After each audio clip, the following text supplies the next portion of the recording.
In this episode, we're going to talk about the psychology of pricing and how to charge what you're worth. I want to start by saying this. You should charge whatever it is you want to charge. Whatever is going to get you to the number you want. Something that really fucked me up in my career when I started was that I was selling a program called the Rapid Muscle System for $47. $47. And it wasn't because I wanted to make $47 or I thought it was worth $47. I just saw every other online fitness trainer selling stuff at $47. So that's what I chose. Once I started changing my pricing to what I wanted to make, I wanted to make $10K in a month. And so I said, okay, how many deals do I have to make $10K in a month? Okay, at $2,500, I need 4 deals. And ironically, once I started selling it at a higher price, I not only made more money, but it was a lot easier. It's actually harder to sell low price stuff and make enough money to pay the bills and grow a business. But a lot of people don't understand that. So the number one piece of advice I can tell you is charge the amount of money you want to make to get to the goal that you want to get to. Don't worry about what other people are charging or what they're pricing it at. Focus on what it is you want to make. Now, once we get that part out of the way, I think the next most important part to understand is how can we demand higher prices? And people mess this up all the time. Most individuals, when they're selling a product in a business, we'll just stick with fitness because that's always very easy. If I'm a trainer, I'll tell people, hey, I'm going to get you a weight loss program, or I'm going to get you a training program, or, I'm going to have accountability with you. Every other fucking trainer on earth says the same thing, which means it's useless and it's not valuable for you to do that. What they're looking for, what the individuals are looking for is not what it is you're going to do, but what result they're going to get. And so when you're in sales and you're trying to charge a high price, the key is to focus on what are the things that you do differently that will get a different result. And I call these the 3 pillars. So if you've ever seen any of my YouTubes, you can go on YouTube, watch some of my sales videos. The pillars revolve around how you're going to charge a higher price. So if I'm selling fitness, for example, and most trainers make you do 2 hours of cardio and eat chicken and broccoli, I want to say you're going to eat Twinkies and do no cardio. Now, it has to be ethical, of course. So you can't tell them something that you can't do. But the goal is, what is the best outcome that these people could possibly hope for? And then work back to something that you can actually deliver on. So for example, if someone could actually eat cake and not do cardio and be in shape, that might be advantageous, which they can. Now, can you eat 12 pieces of cake? No, but someone could have a slice or 2 of cake and not do cardio and still be in great shape, correct? And so the goal here is to first figure out what it is that most trainers do, or obviously if we're talking about another business, what your competitors do, and then say the complete opposite thing. So something I did that worked really well in fitness, because that's where I started, so we'll use that example, is I said, pillar number 1 is how to eat whatever you want without sabotaging results. And I would compare that by saying, look, most trainers are going to tell you to eat chicken, rice, and broccoli, and that's great. It works. But the thing is, you can't stick with it. And because you can't stick with it, it doesn't really matter if it works, does it? What will work is you stick with something that you can sustain for life. So when it's Christmas, Thanksgiving, Hanukkah, New Year's, you're going to eat bad food, right? And so the goal is not how to cut out bad food. It's how to eat bad food and still get results. So what I'm going to do is I'm going to show you how to eat whatever you want without losing results. And that resonated with so many people. And it built trust because I was saying I could get them what they wanted as long as they stay within certain guidelines and parameters. The second thing I would tell people is you can train however you want. And I would focus on saying most trainers are going to have you in the gym doing tons of cardio, training, et cetera. And that's fine. But 90% of your results is from nutrition and not training.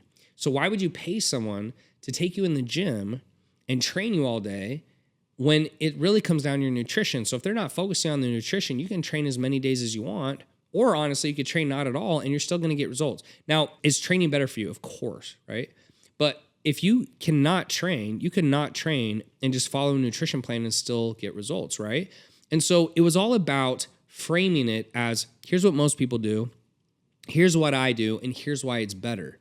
After that, you usually will use a reason. The third pillar is why they should hire you. So for example, if I'm a trainer and every other trainer does similar things, I might say, well, I've trained Barack Obama, or I've trained President Trump, or I've been a trainer for 25 years, or I have this, and this certification. What is it that you have that most other people don't? And that's all sales is. That's all pricing power is if you can convince people that you have more knowledge, or you have more authority, or your way is better because you're going to get better results and it's going to be easier, they will buy from you. But what most people do is they simply just say, here's what I do, here's what you get. I want to charge $3,000. Oh, they don't want it. It's too expensive, so I have to lower the price. And that is a commodity play where you're simply competing on price all the time. And that's just not a way you want to run your business. Not only is pricing higher better because you'll feel better, the clients are more serious, they get better results that way, you have more margin, you can grow your business with that money. It's a win-win for everyone.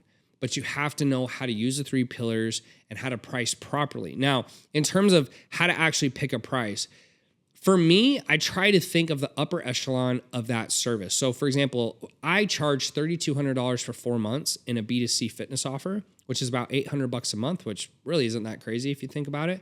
And for B2B, you're able to charge higher prices, 5K, 10K, 15K, 20K, etc. Because if you're able to show them they'll make an ROI and it's an investment, you can push the envelope even further. So typically you have 3 different sectors you can charge high prices in: health, wealth, and relationships. Wealth is usually the highest because it's an ROI, obviously. Health is usually next, and then sometimes relationships as well. And as long as you can show them that they're going to get a substantial result from it, they're willing to pay it. Now, for me, if you've watched some of my price objection training, you can go on YouTube and type in sales and watch some of my price objection training. The cool thing is you can say whatever price you want as long as you know how to drop the price. So let me walk you through how you could actually do that. Let's say I tell someone, hey, it's $10,000. And they go, it's too expensive. I say, no problem. Before I dive into, is there anything else besides the price that would stop you from moving forward today? And like, no, it's just the price. Then I get a double tie down by saying, got it. So if we figure out the price you're in, yes. Let me ask you this. What's your cash on hand look like? Checking, savings, credit cards. What do you have that you could use today? Not your Roth IRA or under your mom's mattress. What do you have now? And they tell me the price. Well, now that I know what they actually have on hand, I can now use that to go, okay, do I want to try to negotiate a cheaper deal with them, or do I want to wrap up the call?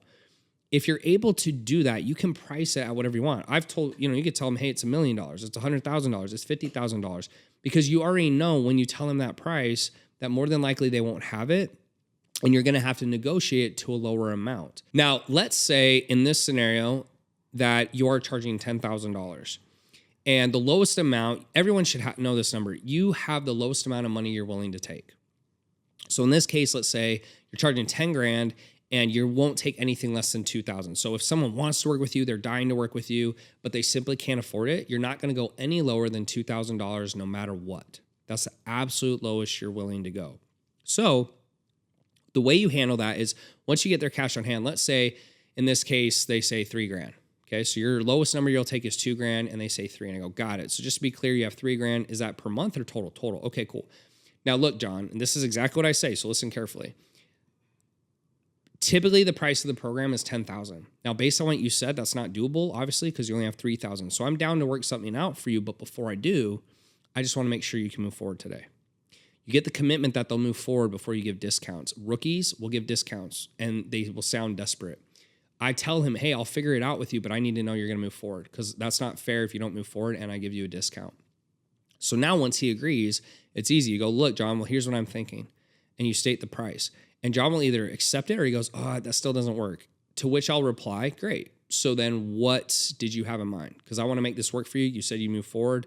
That seemed like a fair deal to me. What works for you? So I don't want you to be scared to charge a higher price than you think you can get, because at the end of the day, if you follow that price objection, it's not going to really matter anyways. So what I always tell my clients or students is, hey, charge as high a price as you want, and you can always use the price objection to bump it down. It's always easy to go down. It's just harder to go up. So those are a few tips, guys, in terms of pricing, how to do it, why you should do it, and a little bit of the mindset that goes around that. All I ask is, if you like this episode, please just share it with one entrepreneur that just needs a few golden nuggets in 10 to 15 minutes, and I'll see you guys in the next episode.